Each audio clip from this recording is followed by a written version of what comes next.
Hey y'all, Nikki from Nappy Locks, and I'm showing y'all how I separate the braiding hair or extension hair for my medium styles. Any style that is a medium size style that has to have hair fit in, like knotless or island twist or something like that. So I take the rubber band off, and I try to keep the rubber band intact because I like to use it to section the client's natural hair off. So I go ahead and smooth the hair out, and then I separate it into two halves into each hand. Now for each full bundle, I get 16 braids.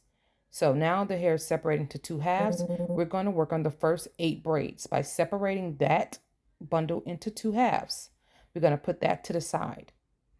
Now we're going to work on the first 4 braids by separating that half into half.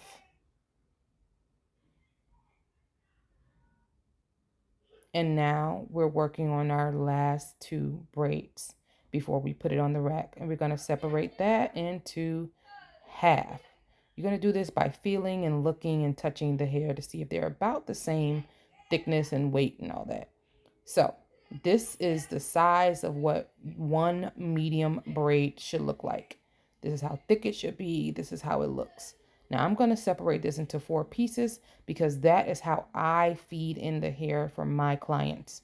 If you prefer to do it into 3 pieces or 6 pieces or 5 pieces or 10 pieces, then you would separate it further or less. It's up to you. I feel comfortable doing it this way. So each of my braids have 4 pieces fit in at different points of the braiding process. Again, one full bundle gives me 16 braids. And here we are again with another medium braid. I just separate that into 4 equalish parts because I'm going to feed them in. And there you have it, 2 medium knotless braids or island twists, whichever way you want to call it, or Senegalese twists. There you have it. Whatever medium styling that you're doing, there's 2. Now we're working on the next 2, which will make a total of 4 once we're done. You separated them, put them to the side. Separate it into 4 equalish pieces. Just see me pulling and filling, and I'm gonna pop it right there on my braiding rack. This is a double-sided braiding rack. It has 6 rows, like from the top down, 6, and I believe it has about 12 pieces going across. I'm not really sure. I forgot how much it holds total. I just always prep enough hair for about 3.5 bundles because that's how much I usually use for a medium knotless style, or a medium side style. I normally use 3.5 bundles. The braiding hair that I am using is from the Natural Formation Model brand. I normally just call it Model. It's the brand that has the orange label on it. And for my medium, not medium, but for my mid-back styles, I use the 40-inch length where the finished length is 20 inches. For my waist length, I use the 60-inch where the finished length is 30 inches. And for my bobs, I used I think it was a 20-inch where or something, I think it was a 32 or something like that. The finished length is about 14 inches. But it's the same brand, Model. And this is a color 4, it's a natural color. But I do provide the braiding hair for not all color, majority of colors. If it's like a uncommon color like turquoise or something like that, that something I can't reuse, for another client or something like that, which is very rare for me. I normally am able to reuse the colors. I don't really get that many people who want like a hot pink or something like that. So I do provide the braiding hair for my clients. And for my clients, that's what the deposit covers. It covers the time slot. It covers me purchasing or, sourcing the hair. And it covers me prepping the hair because I prefer to prep the hair, which is another reason why I provide the hair, because I want to have all this prepped out before you come. This client hadn't paid their deposit, but her grandmother is a client who comes frequently. So I still had the slot open. So I was like, okay. And I hadn't got a client for this time slot other than them at this particular day. So I was like, okay, I'm gonna keep it open. I'm gonna keep it open. And she's notorious for not paying a deposit anyway, but she always comes on time. I don't know if anybody else has I'm not want to say older, but she is older than me, so I'm gonna say older clients. They don't do all that website stuff. They just, you tell them what time their appointment is, and they gonna be there.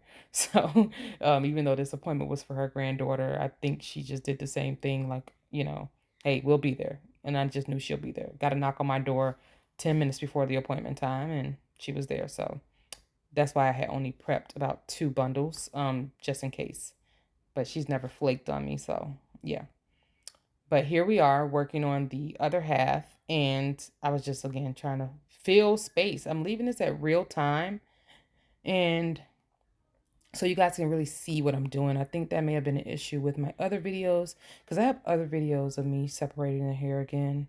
But I think because I made them into shorts and we kind of sped through them, that it was kind of difficult for people to grasp. For the new people, of course. If you're a seasoned braider, this video is not necessarily for you. You can watch it, and if you got some pointers, give them to me. And if you need some pointers, I'd give them to you. I know there's that debate going around in the braid community of if this is a waste of time or not. And for me, I live by and swear by separating the hair. It helps so much with number one, being able to, for productivity, you gotta you know how much hair you're using per client, you know how much hair to buy. You're not wasting a lot of hair. I think I may have picked up one stray bundle, like one of those little bundles of hair that be on the ground, the little knots that be on the ground. Probably picked up a little bit of that. And that's even after the finishing touches of trimming the hair and cutting the curls at the end and all the things. Like, I don't have a lot of hair waste when I do it this way. I did try the pick and pull method, but for me, that doesn't work. Now, if it works for you, then so be it. I've seen videos and I've tried it that way. The whole bundle be on the floor messing around with me. So I just go ahead and spend a little extra time and separate it. Even with me moving slow because I was shooting this video. Now, honestly, do I go ahead and separate it like this every time of breaking it down, breaking it down, breaking it down? No. I've been doing this long enough and separating the hair long enough that I already know how it feels for each braid, like each piece I want to feed in. So I'm pretty good at just separating the hair without having to break it down so small. So I'm normally done with this realistically in about 5 minutes. This video is in real time and I am recording and trying to make sure that I have every piece perfect, and it still is under 10 minutes per bundle. And like I said, I use 3.5 bundles. So if you can't take 30 minutes before your client gets there and separate the hair, even if you do it the night before, even if like when my daughter, before she left for basic, she would go ahead if I had multiple clients, if I had back-to-back clients or something like that. Even if it's a day where it's my off day or something like that, and I have downtime, I'm watching a show or something, I can separate my client's hair because I have multiple braiding racks.